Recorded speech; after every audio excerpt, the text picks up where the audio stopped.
Number 5. Since 1970s, lot of progress have been made in SAM, surface-to-air missile, technology. SAMs play a very important role of anti-area/access denial. Any area defended by a modern SAM, like S-400, is very hard to penetrate, even by the most technologically advanced aircrafts. These systems are also economically more viable, as a missile costing $0.2 to $0.8 million can take out a $30 to $50 million plane. To defeat these systems, a new category of air-to-land missile have been developed. They are designated as anti-radiation missile, ARM. They are commonly carried by special aircrafts in seed role. Currently only a handful of countries, like the US, Germany, Russia and Brazil have built this kind of missile. Number 4. All SAM need radars for targeting. ARM are designed to pick up signals or radiations from radars and communication facilities, and then target them, leading to their eventual destruction. The primary purpose of this type of missile is to degrade adversaries' air defenses in the first period of a conflict, in order to increase the chances of survival for the following waves of strike aircraft. They can also be used to quickly shut down unexpected surface-to-air missile sites during an air raid. Number 3. The Defense Research and Development Organization, DRDO, is working on anti-radiation missile, and is named as New Generation Anti-Radiation Missile, NGARM. It is expected that the maiden flight test will be held by the end of 2016. The Indian Air Force would be inducting this missile within 2 years, following the completion of all the developmental trails. The missile is of indigenous development, including its seeker. This seeker is placed in the front end of the missile, and picks up various radio frequencies. Number 2. The missile is a single-stage, solid-fueled system, and will be using dual-pulse propulsion system instead of thrust propulsion. This is the first time DRDO is using a dual-pulse propulsion system. The missile will initially coast by firing the first pulse. The second pulse will be initiated just before interception of the target, that is the terminal phase. The missile has a range of 100 kilometers to 125 kilometers. Number 1. The missile will be mounted on India's frontline air superiority fighter, the Sukhoi Su-30 Mki, and the indigenous multi-role fighter, HAL-LCA. Currently the Air Force equips its Su-30 Mki fighters with the Russian Kh-35 missile, and uses the French Martel anti-radiation missile on its Jaguar and Mirage aircrafts. The Air Force is negotiating to buy AGM-88 missiles from the US, and plans to induct more than 1,500 in the next 5 years. It is expected that once the indigenous missile is developed, it will be used in conjugation with the above-mentioned missiles. Above the clouds, high in the Himalayas, the old Silk Road climbs through 14,000 feet to the Natula Pass, where two immense nations meet. It's here that India comes face to face with China. 40 years ago, they fought a fierce frontier war. Now finally the border is reopening for trade. Symbol of epic change in both countries as they dash for growth and new riches. India and China together will shape much of this century for all of us. But who will be the winners and losers as they race each other to the top of the world? I'm setting off on a journey through China and India to watch the race unfold. First Shanghai, and the Chinese sprint from the very start. Welcome to take on manufacturing. The airport train pushes through 430 kilometers per hour, 270 miles per hour, for a mere 8-minute journey. Impressive, undoubtedly. Vitally needed, hardly. But this train is a political statement. Be amazed, be very amazed by China's rise. Once China decided it wanted the fastest train in the world, there didn't need to be any public discussion. This isn't a democracy. In a one-party state, what the government wants, the government gets. train seems to shout to the world, "We're overtaking you all." Arriving in India is a very different story. This doesn't immediately look like a country on a dash for growth. A taxi in Mumbai, the country's commercial capital, gives me far too much time for a close-up view of slums and jams. Most of India's roads are hopelessly inadequate, part of a lousy infrastructure. But what's holding India back? Partly it's the need to persuade people in overcrowded areas like this to move out of the path of modernisation. They can't be forced out of the way. It's called democracy. But how does it look to those creating the new wealth? Hi. Nice to meet you. What do you think would suit me? I can do all kinds of shoes. I like these ones. These are really smart. In Shanghai, Billy Wang's handmade shoes tell a powerful tale. Billy took me to his small factory, a tiny but thriving part of China's manufacturing boom. His workers copy from photos their customers' favourite shoes. It's all imitation, not innovation. The business is expanding very fast, like all Chinese manufacturing, and Mr. Wang certainly doesn't question China's system, which helps make him rich. I'm just a shoemaker. I just worry about my shoes. Nothing else matters to me. I just want to make good shoes. How much does your business and your future success depend on China's government?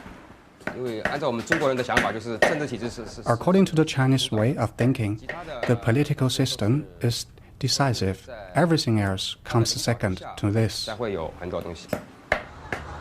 And that's the message big picture China tells you too. In the new Shanghai, with its soaring temples of capitalism, the fast track to wealth has been produced by a rigid political system, communist in name only now. Shanghai's international port is part of national success built on an unwritten deal. Business stays out of politics, especially when the political system delivers so much. The port director told me he's immensely proud of what's been achieved. This area is for refrigerated containers. Over there, those are for hazardous materials. Most of these are for normal dry goods. This whole port was built in 1990. Every year, we're growing by 25%.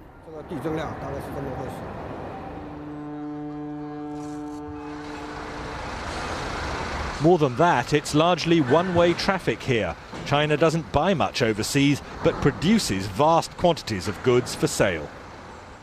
China's achievement is simply staggering.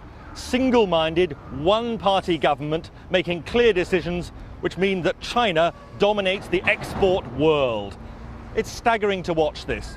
Containers coming on and off ships simultaneously, most of them coming into China empty, most of them going out crammed with Chinese exports.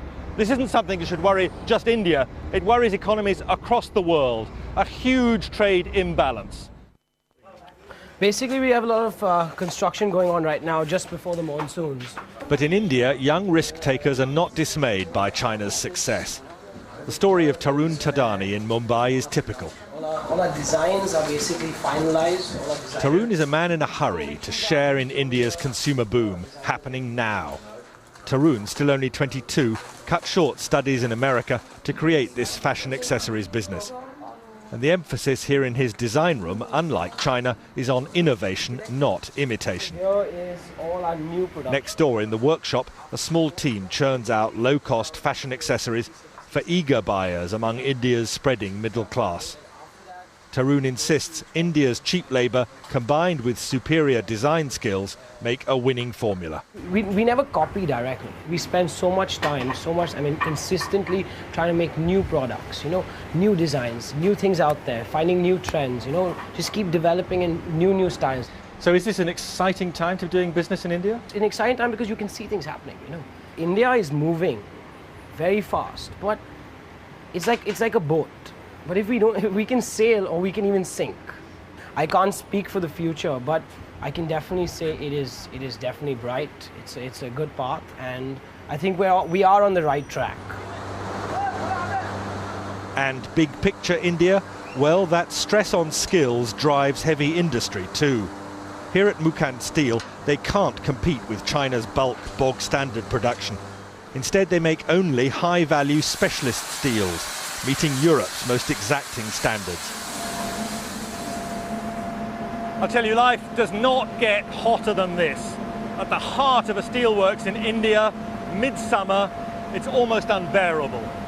But the Indians are justifiably proud of what they're doing here, not just competing with huge producers like China with a massive output of bulk commodity steel, but here making some of the world's finest high-grade steel, competing with anything that can be produced in other parts of the industrialized world. Most of this steel meets India's enormous demands, but also goes for export. This is an area of heavy industry where India sees opportunities for massive growth over the next 10 or 15 years, and where the Indians are convinced they have a huge edge over China. Outside, away from the intense heat, I hear some fighting talk from the marketing director. India can catch up and then overtake China. And I don't think China can sustain this kind of high growth rate here for next 3 to 5 years. Is India While going to India's growth rate for last year was 8.5% GDP, the current year has begun with 9.5% in first 2 months. And I think as we go along, we see acceleration of the growth rate as all the industry segments are.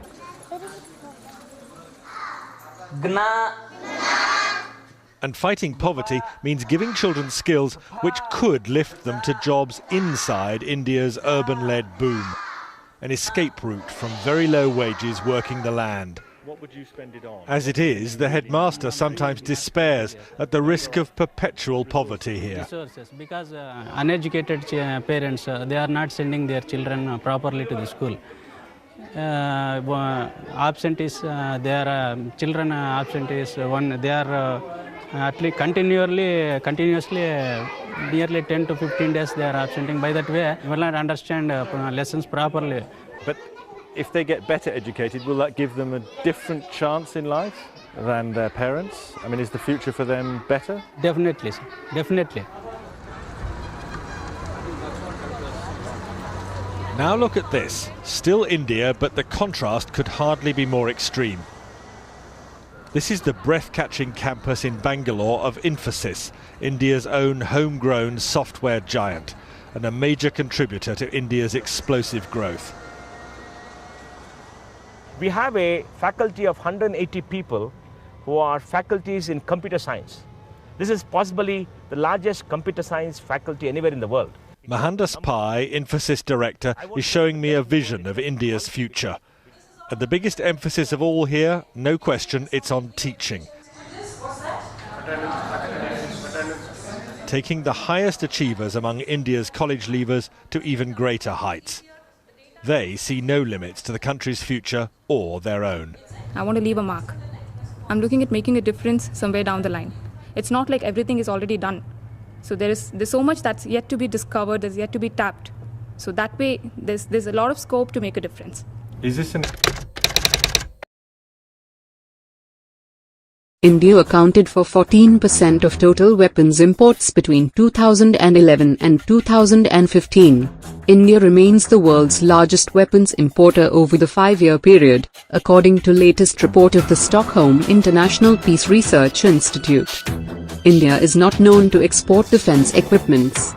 But in last 2 years, India under the leadership of PM Modi is trying to change that, with Make in India initiative. The idea is to design and manufacture in India and export it to other countries, which will bring in foreign exchange. Defence Minister Manohar Parrikar has set a target to raise India's defence exports to $2 billion in the next 2 years from the current $330 million. In this video, we will look into 5 products that India is exporting or plans to export over the next few years. Number 5. Akash is a surface-to-air missile system developed by DRDO with contribution from 61 Indian public and private sector companies. It is an all-weather missile, enjoying high immunity against active and passive jamming, and is designed to kill adversaries at an altitude as low as 30 meters, to as high as 18 to 20 kilometers. The best part is that DRDO coordinated work with other agencies, including the users, that is the Indian Air Force and Indian Army, to produce this system. It has found takers among friendly foreign nations, such as Thailand and Belarus, which have shown and expressed interest in acquiring the missile system. Number 4. MCGS Barracuda, built by Garden Reach Shipbuilders and Engineers, Kolkata, for National Coast Guard of Mauritius, is an example of successful export. India joined the elite club of warship exporters when GRSE delivered it to Mauritius on the 20th of December 2014. The contract was worth $58.5 million. The Indian government has already cleared export of 13 warships to Mauritius, which will be supplied over the next few years. This include 2 fast patrol vessels, FPVs, and 11 fast attack crafts. India also has agreed on supplying ships to Vietnam. The sale of at least 4 patrol vessels comes as part of the $100 million credit line for military equipments extended to Vietnam by India. The patrol vessels will be about 35 meters in length, 10 meters broad. These will have specialized aluminum hull, and will be used to patrol the waters close to the shore. Vietnam needs at least 7 more such ships, and GRSE is expected to get the order for the rest of the ships as well. Besides, it is also in the race to export 2 light frigates, about 3,500 tons each at a total cost of 2,000 crore rupees, to the Philippines. Number 3. The HAL Light Combat Helicopter, LCH, is a multi-role combat helicopter being developed by Hindustan Aeronautics Limited, for use by the Indian Defence Forces. It has now caught the eyes of African countries. According to a PTI report, India is in talks with certain countries in Africa for possible export of the LCH. Japan has also shown keen interest in acquiring the HAL LCH, after it became the first helicopter of its kind to have landed at an altitude of 16,000 feet from the sea level. No other light combat helicopter has achieved this feat. Number 2. The BrahMos is a ramjet supersonic cruise missile that can be launched from submarines, ships, aircraft or land. It is considered to be the most deadly anti-ship missile. It is a joint venture between the Russian Federation's NPO Mashino-Stroyenia and India's Defence Research and Development Organization, DRDO, who have together formed BrahMos Aerospace. Talks are in advanced stage with Vietnam for export. Negotiations are also currently underway with Chile, Brazil, South Africa, and Indonesia. Number 1. The HAL Tejas is a single-seat, single-jet engine, multi-role light fighter designed by the Aeronautical Development Agency, ADA, and Hindustan Aeronautics Limited, HAL, for Indian Air Force. Sources said inquiries by foreign countries came during the Bahrain Air Show in January, the very first time that Tejas flew outside the country. As per the report, Sri Lanka and Egypt have shown interest in the aircraft. Sri Lanka had recently rejected Pakistan's JF-17 aircraft built with Chinese help, and is now looking into Tejas. Egypt had last year signed a contract for 24 French-made Rafale fighter jets, and are interested in some multi-role light fighters. Interestingly, soon after the announcement of Tejas' participation in Bahrain, Pakistan had withdrawn its JF-17 aircraft from the show, despite having paid the initial installment, which ran into a few million US.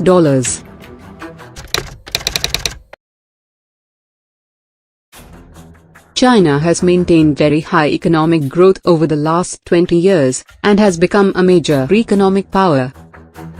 It has spent heavily on military build-up, and modernized its military forces. In recent times, China has been very aggressive in its posturing.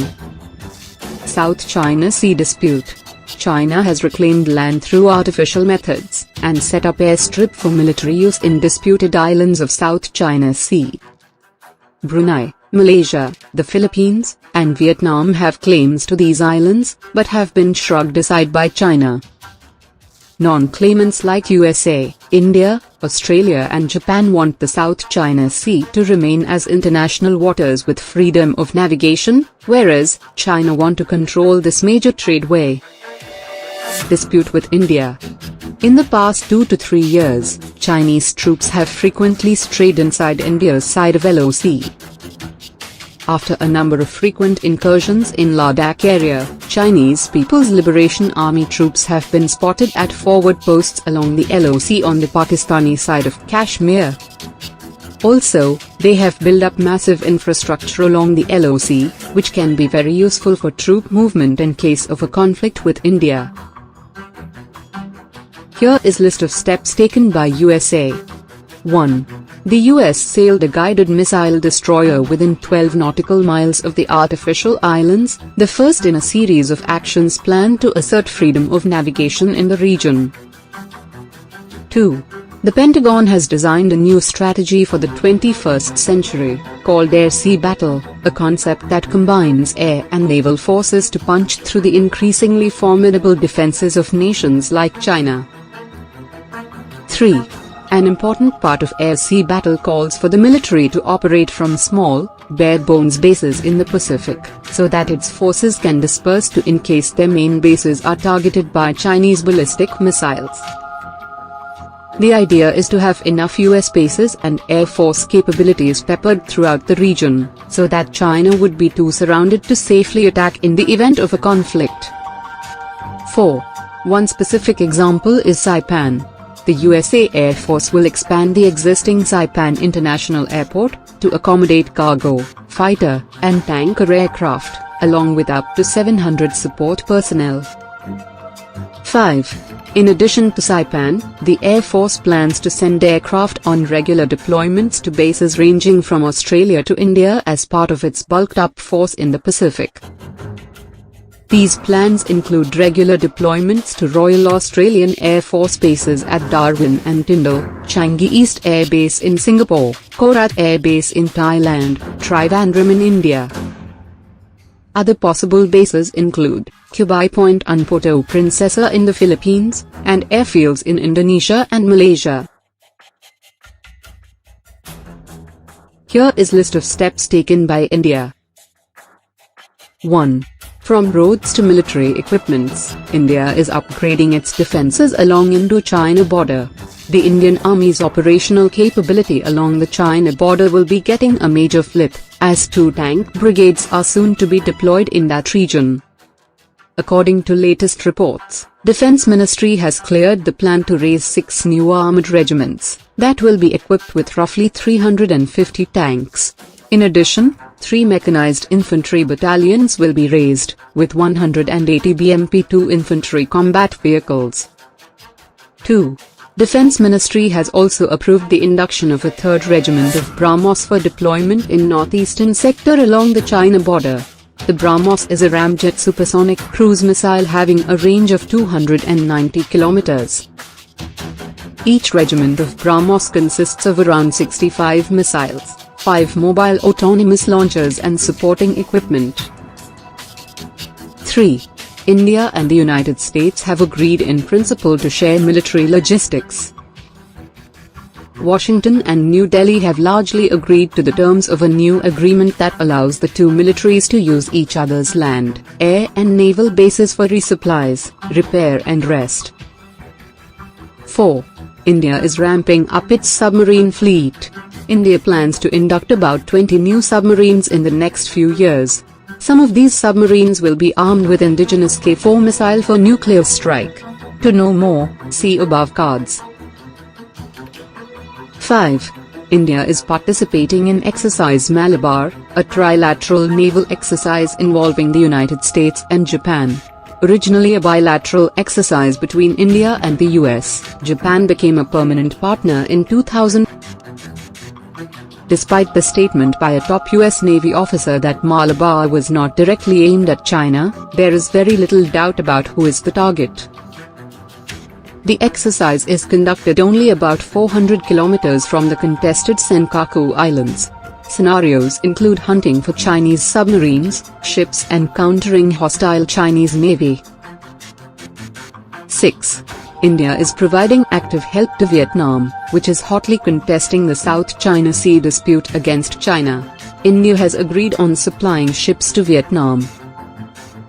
The sale of at least 4 patrol vessels comes as part of the $100 million credit line for military equipments extended to Vietnam by India.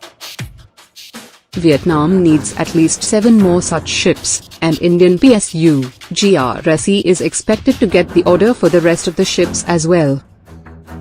Talks are in advanced stage with Vietnam for export of BrahMos. BrahMos, considered to be the most deadly anti-ship missile, will be very helpful for Vietnam in countering the Chinese Navy in the event of a conflict. 7. Like Vietnam, India is providing support to the Philippines, which is also party to the South China Sea dispute against China. India has agreed to export 2 light frigates, about 3,500 tons each at a total cost of 2,000 crore rupees to them. 8. India has activated a new data reception and tracking station in Vietnam. It has been linked with another station in Indonesia.